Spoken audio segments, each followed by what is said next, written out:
बच्चों, आज मैं आपसे कक्षा 12 व्यवसाय अध्ययन के अध्याय 7 निर्देशन के अंतर्गत अभिप्रेरणा का सिद्धांत एवं प्रोत्साहन पर चर्चा करूंगा। आइए प्रारंभ करते हैं अभिप्रेरणा के सिद्धांत से। देखिए, अभिप्रेरणा के कई सारे सिद्धांत हैं, लेकिन अब्राहम एच मास्लो द्वारा दिया गया आवश्यकता क्रम अभिप्रेरणा का सिद्धांत बहुत महत्वपूर्ण सिद्धांत है। अब्राहम एच मास्लो का जन्म 1908 में ब्रुकलिन शहर न्यूयॉर्क में हुआ था। उन्होंने विस्कोसिन के विश्वविद्यालय में प्राथमिक व्यवहार का अध्ययन किया और जहां से उन्होंने मनोविज्ञान में 1934 में आचार्य की उपाधि प्राप्त की। उन्होंने आवश्यकताओं के क्रमबद्धता अभिप्रेरणा के सिद्धांत, जो व्यक्ति को आत्मसंतुष्टि स्तर तक पहुंचाती है, प्रदान किया। वह मानवीय मनोविज्ञान के निर्माण में एक सशक्त उत्प्रेरक के रूप में मानी गई। उन्होंने आवश्यकता के क्रमबद्धता अभिप्रेरणा का सिद्धांत प्रतिपादित किया, जो कि मानवीय मनोविज्ञान के क्षेत्र में एक महत्वपूर्ण भूमिका निर्वहित करती है। यह सिद्धांत मनुष्य की आवश्यकताओं के पूरा होने के क्रम को बताता है कि पहले उसकी क्या आवश्यकताएं होती है, जब वो पूरी हो जाती हैं तो वह किन आवश्यकताओं की पूर्ति के लिए प्रयासरत होता है और किस प्रकार से उसे अभिप्रेरित किया जा सकता है। मास्लो ने बड़ी सफलतापूर्वक अपनी आवश्यकताओं, आत्मसंतुष्ट व्यक्तियों तथा उच्च अनुभवों के सिद्धांतों में अभिप्रेरणा तथा व्यक्तित्व की दूरी को खत्म किया। अब्राहम मास्लो एक विख्यात मनोवैज्ञानिक, जिनका एक उत्कृष्ट लेख 1943 में प्रकाशित हुआ था। उन्होंने समग्र अभिप्रेरणा के सिद्धांत के तत्वों की रूपरेखा संक्षेप में दी है। देखिए, 1943 में इनका जो लेख प्रकाशित हुआ, उसमें इन्होंने समग्र अभिप्रेरणा के सिद्धांत के तत्वों की रूपरेखा प्रस्तुत की। उन तत्वों के बारे में इन्होंने वहां पर विस्तार से बताया था। उनका सिद्धांत मानवीय आवश्यकताओं पर आधारित था। जो मनुष्य की आवश्यकताएं होती है, उन पर इनका सिद्धांत आधारित था। उनका अनुभव था कि प्रत्येक मनुष्य के अंदर 5 प्रकार की आवश्यकताएं क्रमानुसार होती हैं। ये कहते थे कि एक मनुष्य में 5 प्रकार की आवश्यकताएं होती है और वह उन्हीं आवश्यकताओं को पूरा करने के लिए सदैव प्रयासरत रहता है। देखते हैं बच्चों, ये था मास्लो की आवश्यकता क्रम अभिप्रेरणा सिद्धांत। देखिए, इसे हम विस्तार से देखते हैं थोड़ा। यहां पर उन्होंने 5 प्रकार की आवश्यकताएं एक व्यक्ति की बताई। पहली आवश्यकता आधारभूत शारीरिक आवश्यकता है। देखिए, इसके अंतर्गत भूख, रोटी, कपड़ा, मकान, वस्त्र इत्यादि शामिल किए जाते हैं। वैवाहिक आवश्यकता वह भी इसी में शामिल की जाती है। यह उसकी आधारभूत आवश्यकताएं होती हैं। सबसे पहले एक व्यक्ति इन आवश्यकताओं को पूरा करने के लिए प्रयास करता है। जब उसकी ये आवश्यकता पूरी हो जाती है तो वह सुरक्षात्मक आवश्यकताएं पूर्ण करने की ओर अग्रसर होता है। यह उसकी दूसरी आवश्यकता बताई थी मास्लो ने। इसमें नौकरी की स्थिरता, आय की स्थिरता, पेंशन योजनाएं इत्यादि को सम्मिलित किया जाता है। इनके माध्यम से वह अपनी सुरक्षात्मक आवश्यकताओं की पूर्ति करता है। सामाजिक आवश्यकताओं के अंतर्गत उन्होंने यह बताया कि एक व्यक्ति स्नेहत्व की भावना रखना चाहता है कि उसके साथ लोग स्नेहपूर्ण व्यवहार करें, उसके मित्र हो, मित्रतापूर्ण उसके साथ व्यवहार किया जाए। साथ ही साथ वह जिस संस्था में काम करता है वहां उसका अच्छा जुड़ाव हो। यह उसकी सामाजिक आवश्यकताओं के अंतर्गत उन्होंने आवश्यकताएं बताई थी। इसके बाद में उन्होंने सम्मान की आवश्यकता को महत्वपूर्ण आवश्यकता बताया कि एक व्यक्ति पद प्रतिष्ठा चाहता है। वह चाहता है कि उसके कार्य को मान्यता प्रदान हो, उसका आदर हो, उसका सत्कार किया जाए, समाज में उसकी एक प्रतिष्ठा हो। इसके लिए वह कार्य करता है। देखिए, वह पहली आवश्यकता पूरी करेगा, फिर उसकी दूसरी आवश्यकताएं जन्म लेगी। उनको पूर्ण करने पर तीसरी प्रकार की आवश्यकताएं जन्म लेगी। उनको पूर्ण करने पर वह चौथी आवश्यकता को पूरा करने के लिए प्रयासरत रहेगा। और जब ये सारी आवश्यकताएं उसकी पूरी होगी, तब उसकी 5वीं आवश्यकता आत्मसंतुष्टि की आवश्यकता उत्पन्न होगी। यानी जो वह बनना चाहता है वह बनने के लिए प्रयासरत करेगा। देखिए, यह उसकी उच्चतम क्रम की आवश्यकता होती है। अमूमन जो व्यक्ति होते हैं उनकी 1, 2, 3 या 4 आवश्यकताएं पूरी हो जाती है, लेकिन बहुत ही कम लोग ऐसे होते हैं जो अपनी 5 प्रकार की आवश्यकताओं को पूर्ण कर लेते हैं। यानी जो वे बनना चाहते हैं, जितना उन्होंने अपने जीवन का लक्ष्य बनाया है, उस लक्ष्य तक पहुंचना वे बहुत ही कम लोग यह कर पाते हैं। तो ये थी उनके द्वारा बताई गई 5 आवश्यकताएं। बच्चों, इससे जुड़ी हुई व्यक्तिगत जो आवश्यकता क्रम है वह भी हम देख लेते हैं और संगठन के आधार पर भी इन आवश्यकता क्रम को हम देख लेते हैं। देखिए, व्यक्तिगत आवश्यकता क्रम के अंतर्गत पहली जो आवश्यकता होती है वह व्यक्ति की होती है भूख। वह अपनी भूख को समाप्त करना चाहता है।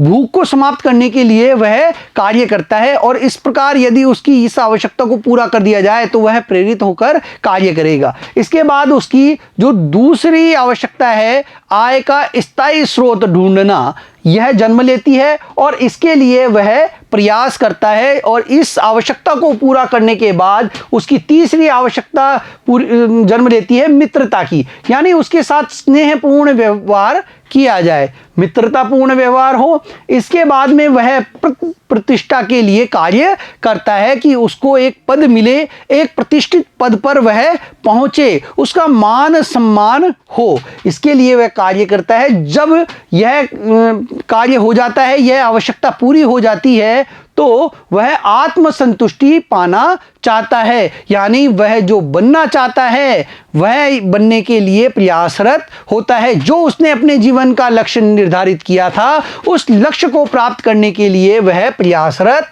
होता है। संगठन की दृष्टिकोण से अगर हम देखते हैं, संगठनिक आवश्यकता क्रम को यदि हम देखें तो यहां पर सबसे पहले आता है मूल वेतन। कोई भी संगठन ये देखती है कि वह अपने एम्प्लॉइज को, अपने कर्मचारियों को उनका मूल वेतन दे सके, उनका पारिश्रमिक दे सके। यह एक जो उद्यम होता है, उपक्रम होता है, उसकी पहली आवश्यकता होती है कि वह अपने कर्मचारियों को क्या दे सके, मूल वेतन प्रदान कर सके। उसके बाद जो आवश्यकता होती है वह होती है पेंशन योजना। मतलब वह अपने कर्मचारियों के लिए ऐसी योजनाएं लाए जो उनके भविष्य में आय की स्थिरता के लिए हो, वो उनको प्रोविडेंट फंड की सुविधाएं दे सके, इसके लिए वे प्रयासरत रहते हैं। फिर सहकर्मियों में मधुर संबंध, यानी जो भी कर्मचारी वहां पर काम कर रहे हैं उनके बीच में मधुर संबंध स्थापित रहे, इसके लिए वे कार्यरत रहते हैं, कार्य करते हैं, प्रयासरत रहते हैं, उसी अनुसार कार्य करते हैं। इस आवश्यकता के पूर्ण हो जाने पर संगठन में पद विवरण, यानी किसको क्या पद मिलना चाहिए, किस पद के योग्य वह है, उसे वह पद दिया जाए, इस पर कार्य किया जाता है।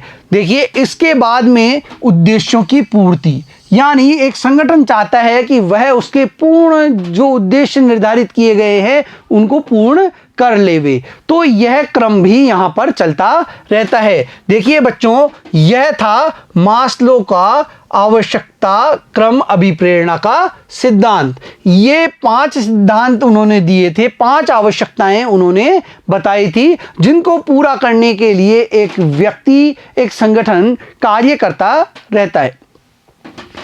देखिए, यहां पर मास्लो द्वारा बताई गई 5 आवश्यकताएं हैं जिनको पूरा करने के लिए व्यक्ति प्रयासरत रहते हैं। आगे देखते हैं बच्चों इनको विस्तार से। आधारभूत शारीरिक आवश्यकताएं, ये आवश्यकताएं क्रम में सबसे अधिक आधारभूत हैं, मनुष्य की प्रथमतः आवश्यकताएं हैं। देखिए, यह महत्वपूर्ण आवश्यकताएं होती हैं। मनुष्य की पहली आवश्यकताएं ही होती है उसकी शारीरिक आवश्यकताएं, उसकी आधारभूत आवश्यकताएं, जिसके लिए वह जीवन यापन कर रहा है, वह इन आवश्यकताओं को पूरा करने के लिए प्रयास करता है। भूख, प्यास, नींद आदि कुछ इस प्रकार की आवश्यकताओं के उदाहरण हैं। वेतन इन सभी आवश्यकताओं की संतुष्टि करती है। देखिए, भूख, प्यास, नींद आदि इस प्रकार की आवश्यकताएं हैं जो मनुष्य पूरी करना चाहता है, और अच्छा वेतन प्राप्त करके वह इन आवश्यकताओं को पूरा कर सकता है। सुरक्षा आवश्यकताएं, देखिए यह भी व्यक्ति की महत्वपूर्ण आवश्यकता होती है। उसे जब अपनी शारीरिक आधारभूत आवश्यकताओं की क्षति से सुरक्षा करनी होती है तो वह इन आवश्यकताओं को देखता है, वह इन आवश्यकताओं को पूरा करना चाहता है। यह आवश्यकताएं सुरक्षा तथा किसी भी शारीरिक तथा मनोवेगों की क्षति से बचाव प्रदान करती है। उदाहरण, पद में सुरक्षा, आय स्रोत में स्थिरीकरण, नियमितता, सेवानिवृत्ति योजना, पेंशन इत्यादि ये उसकी सुरक्षात्मक आवश्यकताओं को पूरा करती हैं। तीसरा है संस्था से जुड़ाव, संस्था से संबंध। ये आवश्यकताएं स्नेह, संस्था से संबंध, स्वीकृति अथवा मित्रता जैसे भावों से संबंधित है। यानी वह स्नेहपूर्ण वातावरण में काम करे, वह मित्रता रखे, यह इसके अंतर्गत आती है। मान सम्मान प्रतिष्ठा आवश्यकता, देखिए यह चौथी आवश्यकता है। यह उन कारकों को सम्मिलित करती है जैसे आत्मसम्मान, पद स्वायत्ता, पहचान तथा ध्यान, आदर सत्कार इत्यादि। एक व्यक्ति चाहता है कि उसका मान सम्मान बना रहे, उसे एक पद प्रतिष्ठा प्राप्त हो और वह इस प्रकार की आवश्यकताओं के अंतर्गत आती है जो कि उसके कार्य को पहचान दिलाकर उसे पद प्रदान करके पूरा किया जा सकता है। पांचवी आवश्यकता है आत्मसंतुष्टि आवश्यकताएं।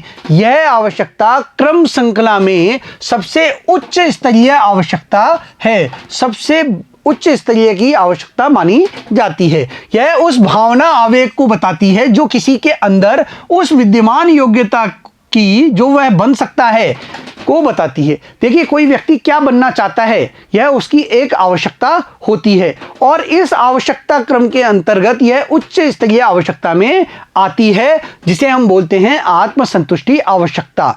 देखिए व्यक्ति बहुत कुछ बनना चाहता है और वह सदैव उसके लिए प्रयासरत होता है। जब उसकी चार आवश्यकताएं पूरी हो जाती हैं तो वह इस आवश्यकता को भी पूरी करने के लिए प्रयासरत रहता है। यह आवश्यकताएं विकास, आत्मसंतुष्टि व उद्देश्यों की पूर्ति को सम्मिलित करती है।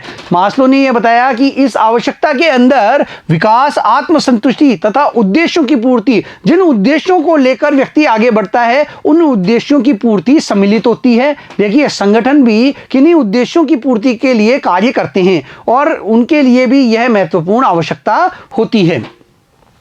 मास्लो का सिद्धांत निम्नलिखित संकल्पनाओं पर आधारित है। अब मास्लो ने जो ये सिद्धांत दिया वह किन किन तत्वों पर आधारित है देख लेते हैं। व्यक्तियों का व्यवहार उनकी आवश्यकताओं, उन आवश्यकताओं की पूर्ति के आधार पर निर्भर करता है। लोगों का व्यवहार उनकी आवश्यकताओं के आधार पर निर्भर करता है। उन आवश्यकताओं की कितनी पूर्ति हो रही है इस पर उनका व्यवहार निर्भर करता है जो उनके व्यवहार को प्रभावित करती है। यदि व्यक्ति की आवश्यकताएं निरंतर पूरी होती जा रही हैं तो उनका व्यवहार प्रभावित होगा और वे अपनी पूर्ण इच्छा के साथ कार्य करेंगे। लोगों की आवश्यकताएं एक क्रम श्रृंखला में होती हैं, आधारभूत आवश्यकताओं से प्रारंभ होकर अन्य उच्च स्तरीय आवश्यकताओं तक जाती हैं। देखिए सबसे पहले उसकी शारीरिक आधारभूत आवश्यकता हो गई, उसके बाद में सुरक्षात्मक आवश्यकता हो गई, सामाजिक आवश्यकता हो गई, उसकी मान सम्मान वाली आवश्यकता हो गई और उसके बाद में आत्मसंतुष्टि की आवश्यकताएं होती है। तो ये एक क्रम में, यानी एक क्रम में होती है, पहले ये पूरी करेगा फिर ये, फिर ये, फिर ये, फिर ये, उच्च स्तर तक चला जाता है। तो ये एक आवश्यकता क्रम होता है। एक आवश्यकता की पूर्ति होते ही उस व्यक्ति के लिए वह अभिप्रेरणा का स्रोत नहीं रहती।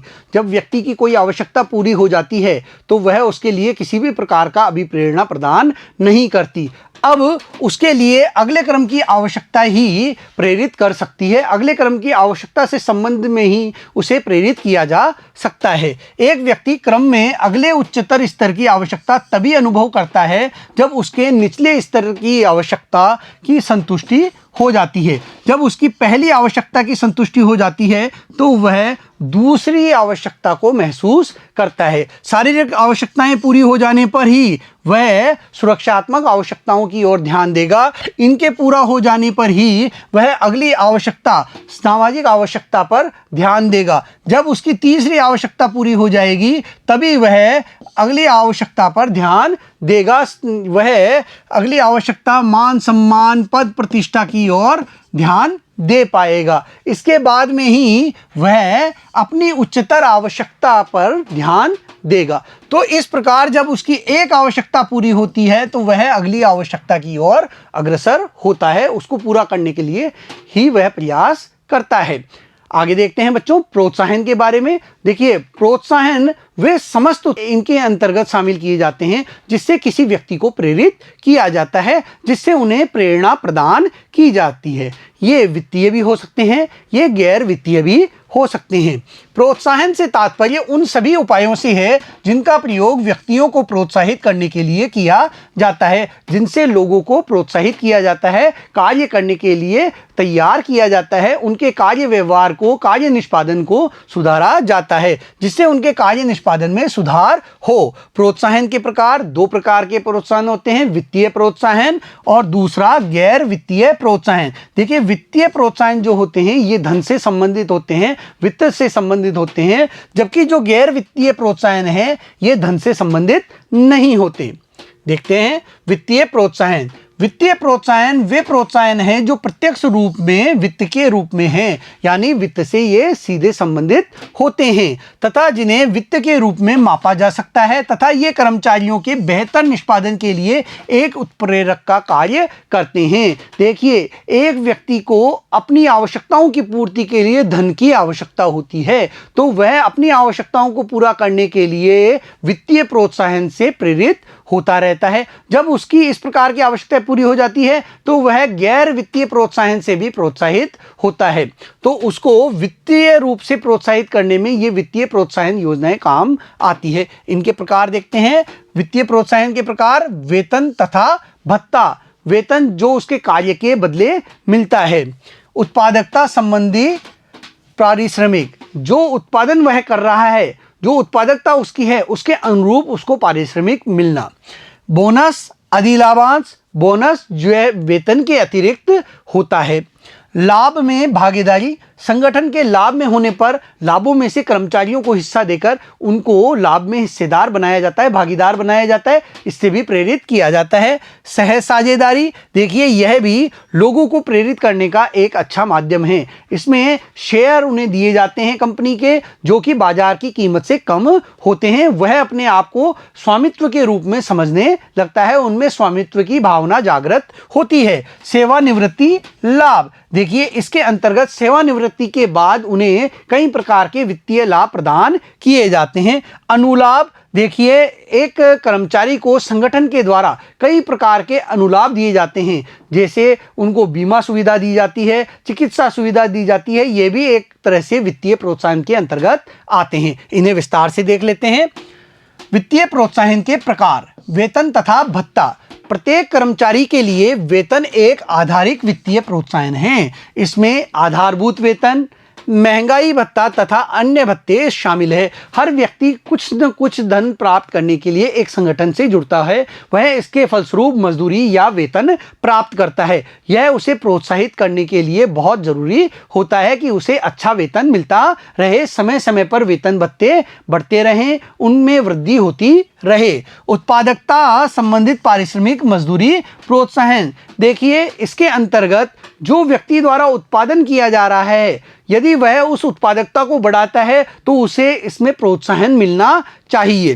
बहुत सी पारिश्रमिक प्रोत्साहन योजनाओं का लक्ष्य पारिश्रमिक का भुगतान को उनकी व्यक्तिगत सामूहिक स्तर की उत्पादकता के साथ जोड़कर उनकी उत्पादकता को बढ़ाना है। यदि कोई समूह है एक साथ मिलकर उत्पादकता को बढ़ाता है तो पूरे समूह को प्रोत्साहन दिया जाना चाहिए। जब व्यक्ति अकेले उत्पादकता को बढ़ाने का प्रयास करता है, उत्पादकता बढ़ाता है, तो उसे प्रोत्साहन दिया जाना चाहिए, वित्तीय प्रोत्साहन उसे मिलना चाहिए।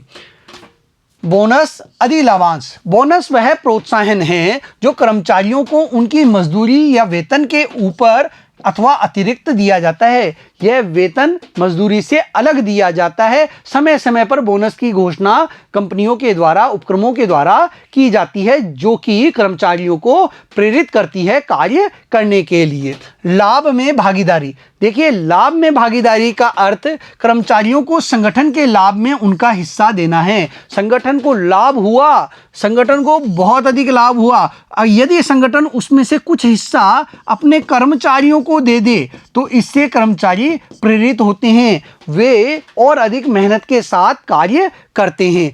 यह कर्मचारियों को अपना निष्पादन सुधारने की प्रेरणा देता है ताकि वे लाभ बढ़ाने में अपना अधिकतम योगदान दे सकें। इससे प्रेरित होकर कर्मचारी क्या करेगा, अगली बार लाभ की मात्रा को और बढ़ाने का कार्य करेगा। वे ये सोचेंगे अगर लाभ अधिक होगा तो उनको भी हिस्सा अधिक ही प्राप्त होगा। तो इस तरीके से प्रेरित होकर वे कार्य करेंगे।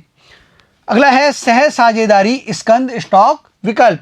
इन प्रोत्साहन योजनाओं के अंतर्गत कर्मचारियों को एक निर्धारित कीमत पर कंपनी के शेयर दिए जाते हैं जो बाजार की कीमत से कम होते हैं। बाजार में जो शेयरों की कीमत होती है उससे ये कम कीमत के होते हैं। शेयर का आवंटन कर्मचारियों में एक स्वामित्व की भावना को जागृत करता है। देखिए, इससे कर्मचारी में स्वामित्व की भावना जागृत होती है। वे अपने आप को कंपनी के उपक्रम के स्वामी समझने लगते हैं, उसी अनुरूप कार्य करते हैं। उन्हें प्रेरित करता है कि वे संगठन के विकास में अपना अधिकतम योगदान दें और इससे प्रेरित होकर वे संगठन के उपक्रम के विकास में अधिक योगदान प्रदान करते हैं। वे अपना सर्वश्रेष्ठ योगदान अपने उपक्रम को देते हैं।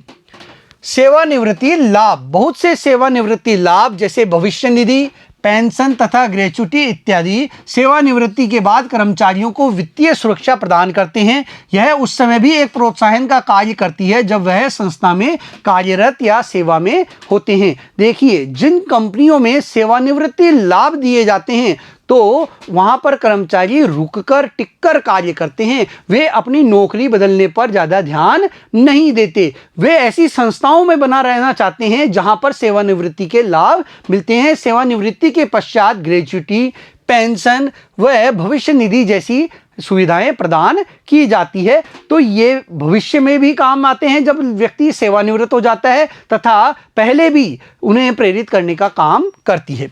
अनुलाभ या परक्विज्ड।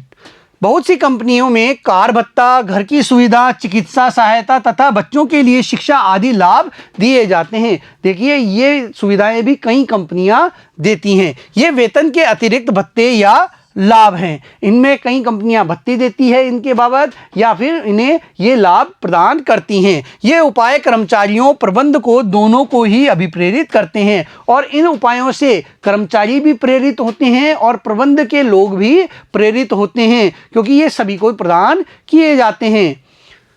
गैर वित्तीय प्रोत्साहन। देखिए, गैर वित्तीय प्रोत्साहन वे होते हैं जिनका मुद्रा से वित्त से कोई भी संबंध नहीं होता। जिनका मुद्रा से कोई संबंध नहीं होता। मनुष्य की सभी आवश्यकताएं केवल पैसे से ही संतुष्ट नहीं होती। मनुष्य की सारी आवश्यकताएं केवल पैसे से पूरी नहीं की जा सकती। कुछ आवश्यकताएं गैर वित्तीय प्रकार की भी होती हैं। उन्हें मान सम्मान भी चाहिए, उन्हें पद प्रतिष्ठा भी चाहिए, जो कि गैर वित्तीय प्रोत्साहन के द्वारा ही पूरी हो सकती हैं। मनोवैज्ञानिक, सामाजिक तथा संवेगी कारक भी प्रोत्साहन देने में एक महत्वपूर्ण भूमिका निभाते हैं। गैर वित्तीय प्रोत्साहन मुख्यतः इन आवश्यकताओं पर केंद्रित है। देखिए, जो ये गैर वित्तीय प्रोत्साहन है यह मनोवैज्ञानिक, सामाजिक और संवेगी कारकों को प्रोत्साहित करने का कार्य करते हैं। इनकी इस प्रकार की आवश्यकता को पूरा करने का कार्य करते हैं।